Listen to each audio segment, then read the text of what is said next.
come down and talk to us. He's one of my favorite people in broadcasting because he was an outstanding broadcaster, always did things in good taste over at WBBM.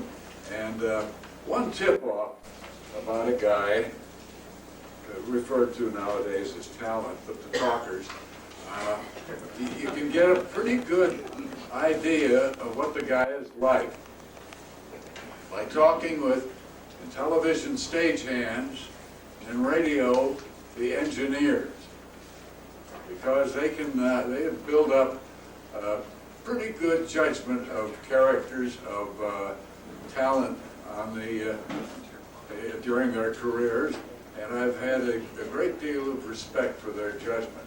And almost without exception, well, without exception, every engineer I've ever talked to has had nothing but good things to say about our guest today. I hope you'll welcome, with a warm round of applause, Mal Bellairs.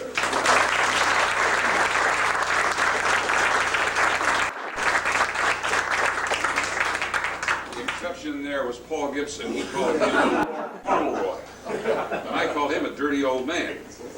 And he liked that. That's how he wanted to be known. It's interesting to me, Chuck, that you announced that Kurt Gowdy's going to be here. Kurt Gowdy and I went to high school together in Cheyenne, Wyoming. He and I are the only two living people still around from the state of Wyoming.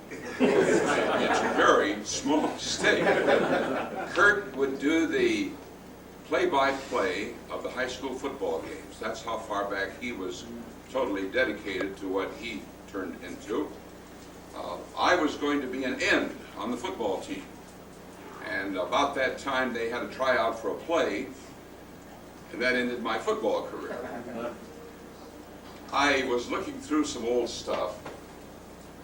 Actually, I've had two loves in my life, excluding two wonderful women and a batch of kids. One is the city of Chicago. The other is this business that you and I are in. And we will never say we're in, because once you're a part of broadcasting, it sticks with you. Whether you're watching somebody else do it, or whether you're remembering some things that you did, or as I walked in this door seeing Sammy Tannen, who turned records for me for years on BBM, seeing so many of you, my crew from an early TV show we did on WGN, back when we almost had to get into the studios on Michigan Avenue by walking a plank, when they were just building studios. The memories go very, very far back. I think as a little boy, I was raised in Cheyenne, Wyoming. My father was a railroad man. We came from a family of cattle ranchers, railroad people. Cheyenne at that time was filled with cowboys, Army personnel, ranchers, sheep herders, and the railroad people, yeah, and a famous street called 16th Street.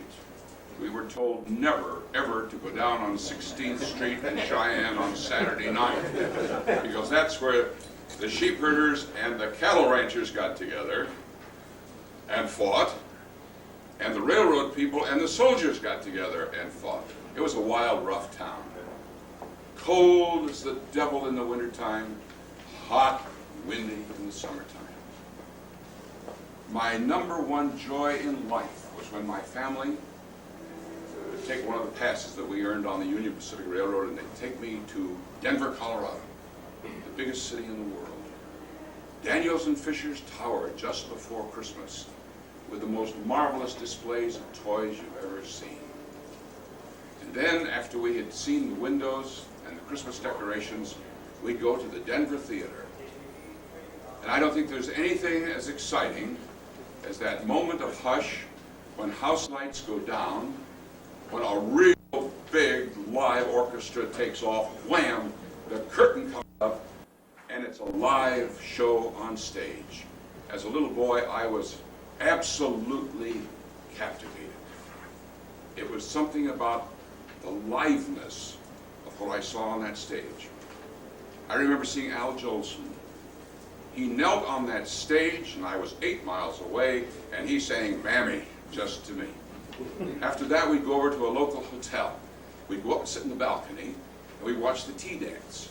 Again, because I requested, I wanted to hear the music. As a little boy from Sagebrush, Cheyenne, you don't hear much. Oh, we did have a radio. My uncle built one for us, and we listened to the barn dance from Chicago, way back east. My life was decided in 1933.